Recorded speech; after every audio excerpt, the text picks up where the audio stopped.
Kaixo, Ramon. Ondore, zer?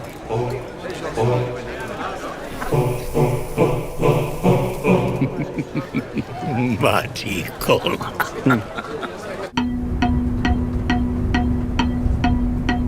Vicente eta zuri, egun normal batean ze gustatzen zaizu egitea.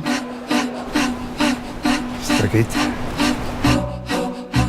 Zer berezirik ez. Euskaitan etzatea.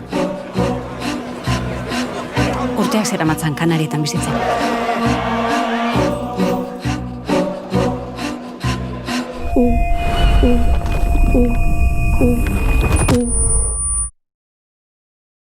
Vicente, baldago, jakin beharko genuken beste ezer.